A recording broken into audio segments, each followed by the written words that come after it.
Welcome to the greenhouse. We've had a pretty interesting week this week. We were incredibly excited to get the water in balance and everything working well for the aquaponics system. So we introduced on Wednesday the barramundi, and Thursday morning we tested the water and it was all looking really good. The fish were happy. And then at some point on Thursday, the water or the power was turned off without us realizing, and we spent the next 2 days desperately trying to get the fish back. But yeah, by Saturday morning we had lost them, which was pretty devastating. So yeah, I think obviously somebody thought there's no power tools, there's nothing going on, so there's no need to have the power on. But yeah, it shows you that without the solar system and without the batteries functioning yet, it was probably too early for us to get a bit excited and get the fish in. So it was, we're all really disappointed to have that happen. But we also had some really good stuff happening. Everything is growing really well. We are getting lots of stuff finished now, and I think we're about 2 weeks away from completing the build, which is really exciting. Yeah, I'm very excited. For a long time. He actually supplied biochar for the 2008 greenhouse here at Federation Square. And for me, like, biochar is something that is has so much potential and can resolve so many issues, restore soil carbon, get soil biology going, and has the potential to generate so much energy at the same time with a material that's actually regarded as a waste and a problem for many people today. So in 2006, I think I read about Russ in the paper, in the Weekly Times maybe, and contacted you. And back in the day, yeah. Yeah, and then we slowly started to communicate, and I visited your setup in Bendigo. Yeah. And yeah, the knowledge is incredible. So Russell's background is wheat farming, or many different types of farming. Do you want to just explain your life? Well, yeah, I guess. How did I come across doing biochar? It's not a long story, but an involved story in the fact that originally, when I left school, I had a tertiary education in food technology, which was great because it gave me a background in science and an understanding of science and how things work in chemistry and so forth. After that journey, I used to work for Kraft Foods, a great company at the time, but I went farming. You know, I come from a long line of farmers. We've been farming in Australia or in Gippsland, southern Victoria, since the 1880s. Wow. And in the 1980s and 1990s and 2000s, I went farming myself, not in Gippsland, but in northern Victoria in irrigation, and more so in southern New South Wales. So growing dairy farming originally to growing cereal crops both summer and winter with irrigation water. And one of the things that I observed over probably nearly a quarter of a century of farming for myself was that wherever I burnt timber, whether it was a fallen tree or a fence post, building material, the crops or the pasture always grew better. And being ignorant of what was happening in the soil, I thought it was the ash. And then I think it was 2004, 2005, there was a program on the ABC produced by the BBC called The Secret of El Dorado. This you can still find this online, by the way. It's YouTube, Secret of El Dorado. Fascinating program, and it really stimulated so many people like myself to say, well, it's the charcoal, this inert black stuff that's got no nutrient in it whatsoever. It's just carbon. You know, why? What's happening with it? So that's where, you know, by this stage I'd probably gone through my farming phase.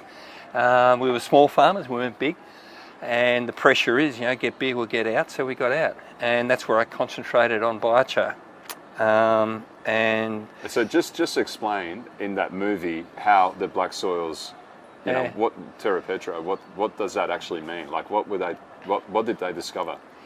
Terra preta de Indio is Portuguese for Indian black soil, And it's these black humic soil deposits. They're not uniform through the Amazon basin. I didn't even describe where it is. It's the Amazon basin, and the first Spanish explorers travelled up the Amazon basin and on the river system and found in the jungles on basically the worst soils on the planet. They're leached, depleted clay soils, terrible soils. But here were these thriving communities, not just one or two, but many, with well-organised, well-structured, thriving people, tribes, more than tribes. They were larger populations. Larger populations. They had streets, they had aqueducts for water, really well organised, and reported they sailed back, went back to Spain, and reported that to the king. Everything was very good. I don't know whether it was the Spanish that came back 60 years later, but because it's really Brazil, the Amazon basin is a Portuguese colony originally, and they came and saw nothing. Where's all this wonderful thing? And the premise for the name, the secret of El Dorado, was the Spanish were looking for gold. There was no gold. The wealth was the soil, and it's man-made soil, and they've carbon dated it to at least 3,000 years ago, because that carbon, that charcoal that is the basis for those soils, doesn't degrade. It stays there forever. It's permanent. Yeah. For all intents and purposes. Yes, it does have a time limit. What's that? If it's a really well-made charcoal, could be 7 or 8 or 9,000 years. It'll stay in the soil. So it's a great way of turning carbon that's up in the atmosphere into a soil additive to build soil, a structure for the soil to make it better, and everything works better. It's the soil biology, it's the nutrient cycling. And to this day, those soils that haven't had any human input for 500 years are still 4 to 5 to 6 times more productive than the surrounding soils. So what happened, right? There were a couple of scientists that decided to retrace that journey, that 500-year-old journey, to try and find out what they had actually discovered. Yeah. And they did find the black soils, and that started this movement, I guess, if you call it. And they worked out that even they pyrolysize even their feces and everything and basically buried it deep in the ground, and then that allowed them to grow crops in soils that were totally depleted and devoid of nutrients. That's right. And then the heavy rainfall, that would leach the nutrients from the soil as well, locked it up. So you thought there's huge potential for this in Australia, obviously, because our soils are very low in carbon. That's right. That's right. We are low in nutrients too, mostly. Yeah. And you started looking into making your own pyrolysis machine. So when I met you in 2006, you'd already made a machine. You were actually selling machines as well. Well, we sold a machine to America, 2 machines to America back in 2010. What gave me the stimulus and confidence to go ahead with biochar was when we sold the farm, we moved to Bendigo. In Bendigo was the home of a big poultry industry, and it holds about 10 or 12%. So it's a large player, and they have a common, like a cooperative body, what they call the Northern Poultry Cluster. Still functions today, but is really basically in hibernation, I guess. But at that time, 2007, 2008, they were very vibrant, and they were very proactive about, we've got all this poultry litter and manure, and carbon trading was all the word. What are we going to do with this? Because at the moment we can spread it or get farmers to use it as a cheap and very nutritious and very valuable fertiliser. But they could see that that was going to be squashed, because unfortunately with raw poultry manure and all manures you have leaching. Gets into waterways, blue-green algae, nitrous emissions to the atmosphere, bad environmental situations. So they got very proactive about doing biochar. Yep. But then the global financial situation happened, and everyone thought about their back pocket, their checkbook. And so it really hasn't been on their agenda much since. The interesting thing was as well, of course, that you're taking the weight out of it, so you're reducing its volume. Yeah. So transporting trucks all over the state to get rid of this manure, Yeah. which is actually very valuable. Yeah. But by turning it into charcoal, locking it up, you're reducing the weight, and you've got like a concentrated fertilizer that is slow release as well. That's right. It's slow release. It's a fantastic way of cycling nutrients through the soil. Research, I mean, biochar is one of the most researched organic compounds on the planet. There's about hundreds of thousands of scientific papers written all around the world on biochar, why it's doing what it's doing. But it is so broad, the benefits that it does, that people keep on finding new things to discover. Yeah. You know, it's a bit like, you know, if the Wright brothers did that with the plane, they'd never get off the air because they're still trying to work out how you can fly. They just went and said, bugger it, we'll build a plane, and we flew. Yep. And that's what has happened in indigenous populations around the world, like the Amazon. And in Asia, they do it. The products from pyrolysis have been used in Japan and China and other Asian countries for maybe not hundreds of years, but at least 100, maybe 200 years. Yep. They've been switched on to it, and they still use it today. So my fascination with charcoal started when Jenny and I were in Cuba on our honeymoon about 20 years ago, and I remember reading, they had like an English version of the local news, you know, and there were lots of books. There was so much stuff being published there, and Cuba had a whole different approach because of they were more aligned with Russia and more holistic approach to medicine as well, and so I was really interested in that. And I read a study that I think it was Danish scientists had done, and they were able to control golden staph. There was a couple of things. It wasn't just charcoal. It was actually they used linoleum instead of vinyl. Yeah. Which they noticed couldn't carry those kinds of. It's a bit like a wooden chopping board, not being able to carry. You know, it naturally disinfects. Yeah. But it was the charcoal was really what blew them away. That these bowls of charcoal that were kept in the rooms absorbed the airborne. You know, it could be golden staph or something like that. And so my mind just went, why aren't we using this material in building, in our buildings, or why don't we put it in soil, or, so your indoor plants become even more absorbent of VOCs, because I know what a problem that is, Yeah. So when I read about you, I thought, perfect. So I've actually got some, this is from a long time ago, but these are... Down memory lane. Pyrolyzed olive pips. And I actually flew with...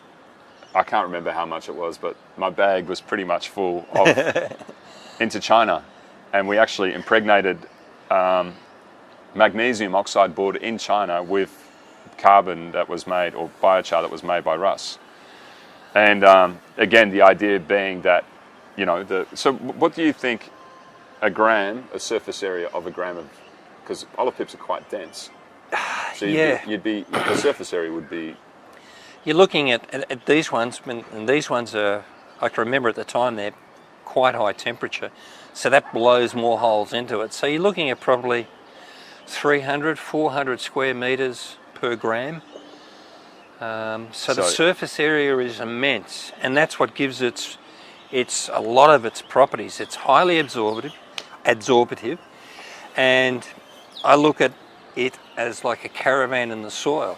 It provides a harbour, it's a habitat, it's got cupboards. Okay, you just load it up with a bit of nitrogen, a little bit of phosphorus over there, a bit of sulphur, want some calcium, that's over there. It's a bit of water, it holds on to, small pores in soil and small pores in carbon hold on to soil water very, very strongly. Yep. So it's an enormously fantastic habitat for soil bugs.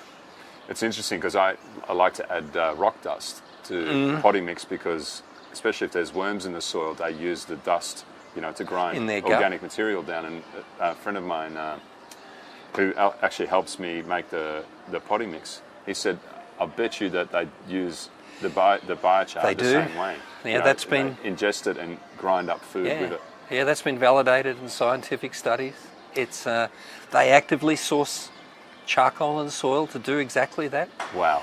And then basically it comes out the back end, value added, and there it is, a little pellet with biochar in it, and it will hold on to those nutrients, those valuable, it's not so much the nutrients with worms, it's all the other little signalling compounds and organic acids that they exude that are food for soil microbes, Yeah. and then the plant. Tell us about the incredible work that's being done in Western Australia around wood smoke or wood vinegar, wood smoke. And it's in char as well. Yeah. It's leading Australian research through the University of Western Australia, Gavin Flametti, and other leading researchers there from Kings Park as well. They were heavily involved with it. I think they probably financed a lot of it. What are the signalling compounds in biochar or smoke that promote growth? We've all known that after a bushfire everything responds. Bang! Fantastic. Yep. Certainly some of it is heat. Acacia seeds need heat to germinate. But it's the signalling compounds in smoke, and they identified the principal one, which they call carotenoid. They named that. They named it, and the reason why they called it carotenoid is caric is the Aboriginal word in that area of Western Australia for smoke. Yep. So now internationally it is known as carotenoid. How good is that? Based on our brothers' word for smoke. Yep. Excuse me, not spitting on you, sorry. Yeah. And the signalling compound is amazing. It is... Especially for mycelium. Mycelium, vascular, arbuscular mycorrhizal fungi, the friends for all our plants, the little workers. It is a signalling compound for them to attach or germinate and attach to the plant. And it acts as a hormone. For all intents and purposes, it is a hormone. But a hormone is only made through a living organism. So here is this thing that's created by fire that acts as a hormone. And there's a natural hormone that is universally recognised, and that's strigolactone. And these group of compounds, strigolactone, and they do exactly the same thing. And here's this thing from smoke that does exactly the same thing, and other things, so stimulating really plant growth. Probably needs to be reclassified, really. I think so, yeah. But this goes back to the whole premise of what we're doing with biochar, smoke compounds. Fire has been a part of terrestrial life since the beginning of life on the planet. Yep. So plants have had to evolve, and soil organisms have had to evolve with fire because of volcanoes, lightning.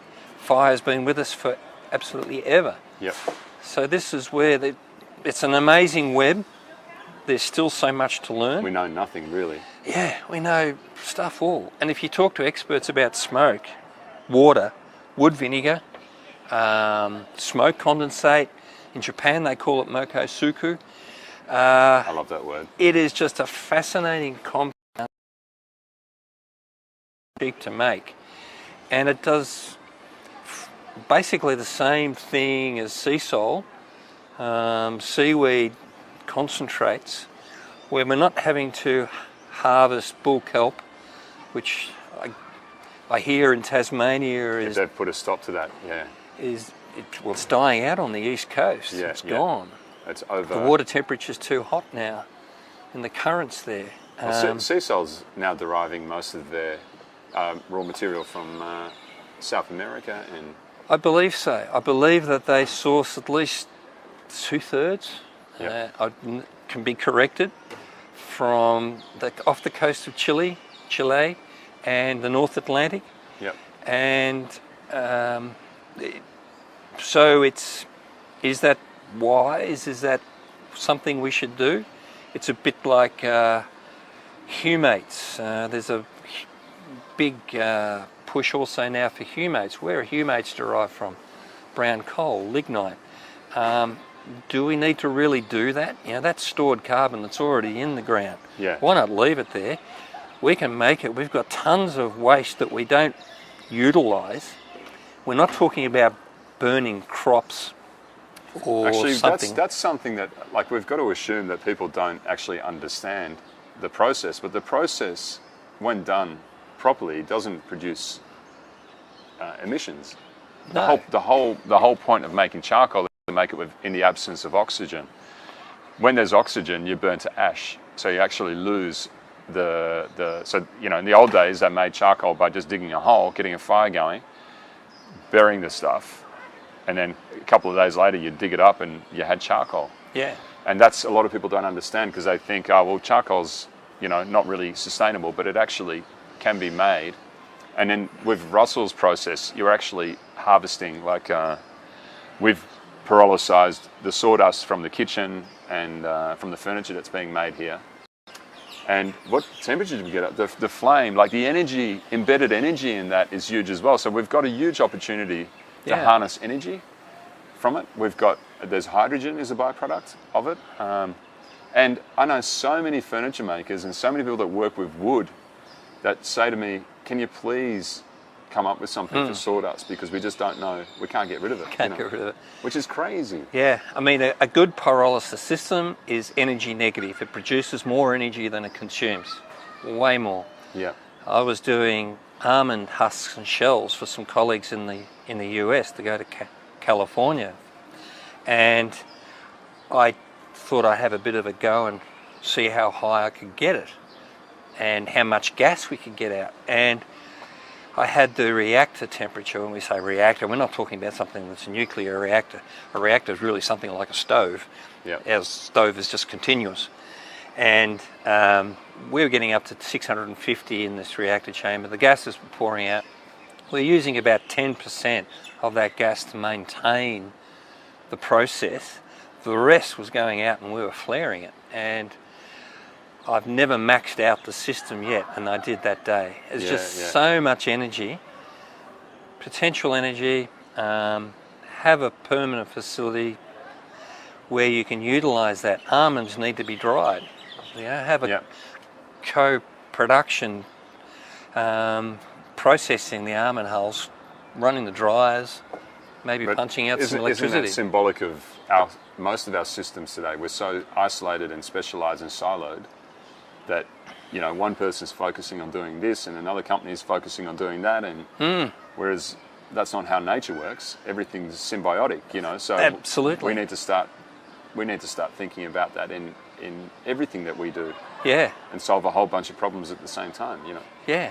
Yeah. It's crazy when you see, especially when you go to landfill sites or you see how much wood waste is being used, and then of course so much wood is impregnated with chemicals to stop it from rotting or make it termite resistant, which makes it even more problematic to deal with.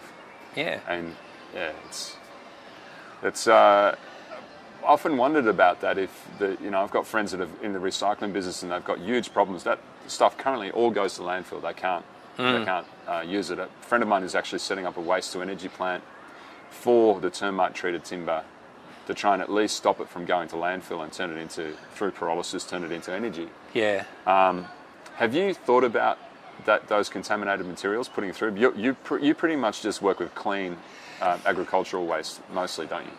I guess I've specialised on processing poultry litter because of my association with the poultry industry. So we've developed a system that works very, very well with that.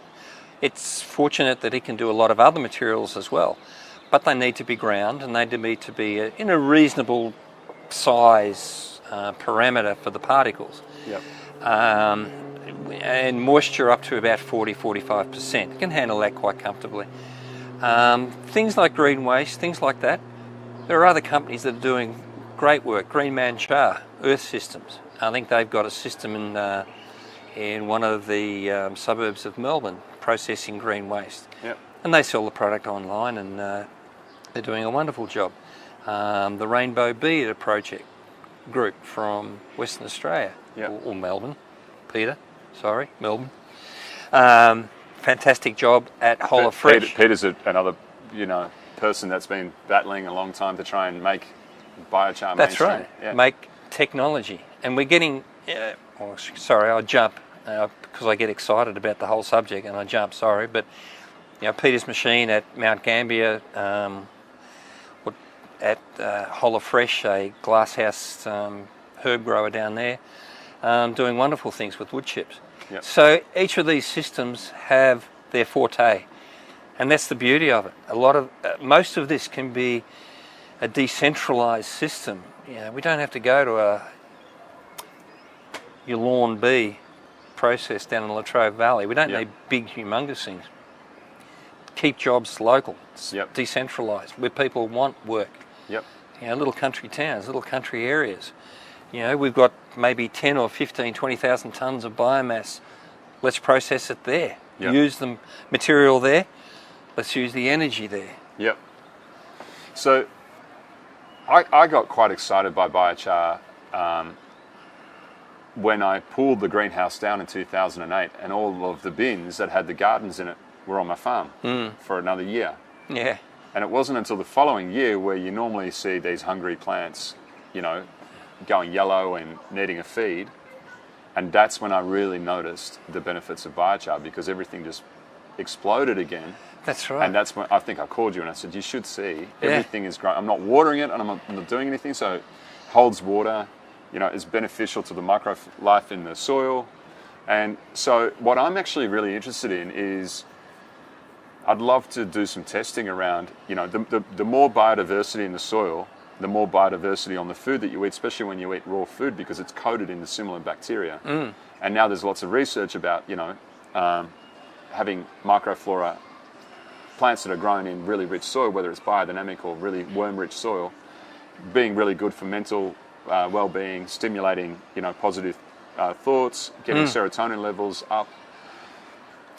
I'm also really interested in the material, as I'd said before, in embedding it into indoor plants, because one of the big problems that we have today is indoor air quality, which is most people spend most time, 2/3 of the time now inside, very little time outside. Yes. The air quality inside is shocking. In the UK, they're saying it's, you know, you've got at least 300 different toxic chemicals airborne in the average house. What we know is that plants absorb pollutants. So when you have indoor plants, they absorb and soak up a lot of this stuff. But it was actually an Australian scientist, so I can't remember her name, discovered she was actually doing research for the Dutch flower auction. Yeah. And she did a really simple study. She had 2 plants in 2 glass boxes. And one of the glass boxes had the foliage outside of the glass box, and the other one had the full plant in the glass box. And they introduced formaldehyde into both boxes. The plant without the foliage in the box absorbed the formaldehyde at exactly the same rate. So she was the first person to prove that it's not the foliage that absorbs pollution, it's the soil. Yeah. Take the plant out of the soil and the soil dies and it stops working. Yeah. So the soil acts like a lung. So I've been using it as a top dress on indoor plants, because I really believe that it makes it even more of a filter, acting like a lung. And so in this building, I've actually used your biochar in the cladding material and in the walls and in the floor as well. So we've used about 250 kilos, which has been compressed into a straw panel.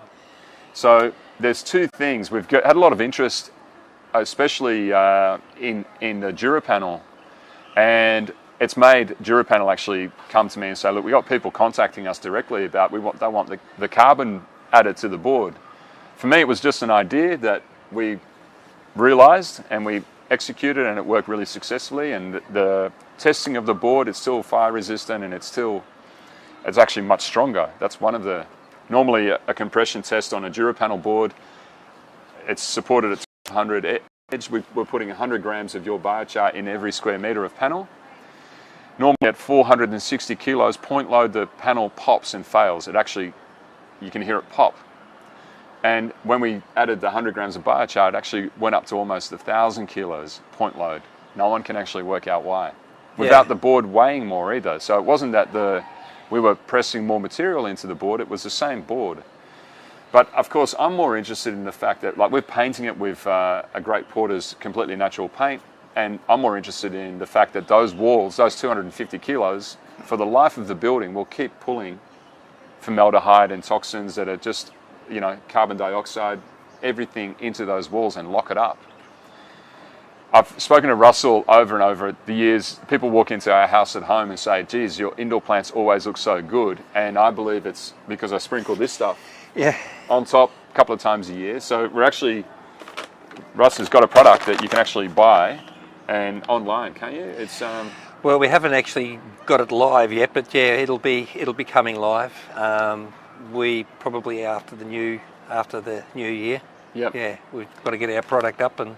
So all things biochar, ring him up and bust his balls and say, right, I need some of this. So even if you can't get it online, but I really believe that this should be in every top dress in every pot plant all over the world, inside every home, because I really am a strong believer in that it activates the soil and the soil biology and allows, it's the soil life that absorbs the toxins, it's the symbiotic relationship that goes on, which has been proven now.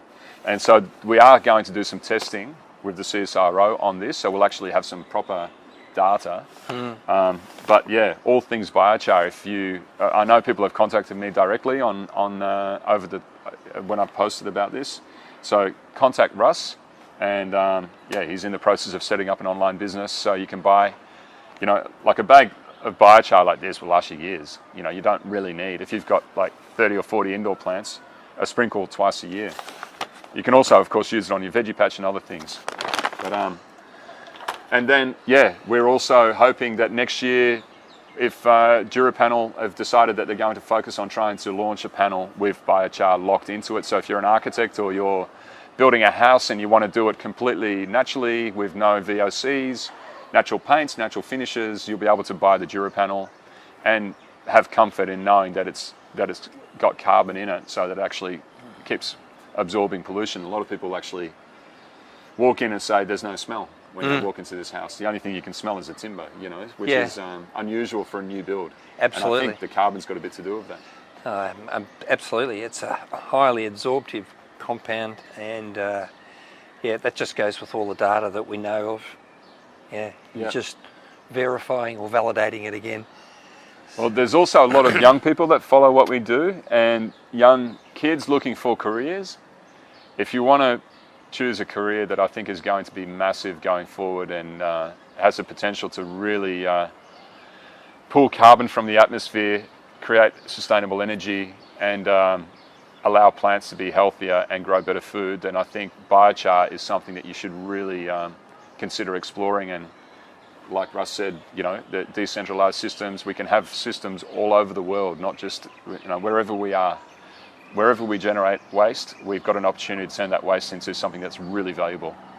Russ, I want to thank you for coming. My pleasure, mate. It's been we can talk for hours, but you know, not everyone's as interested in biochar as what we are. That's true. That's true. Hopefully, we get more. Yeah, absolutely. Interest. Thanks for being with us again, and we'll see you next week. Thank you.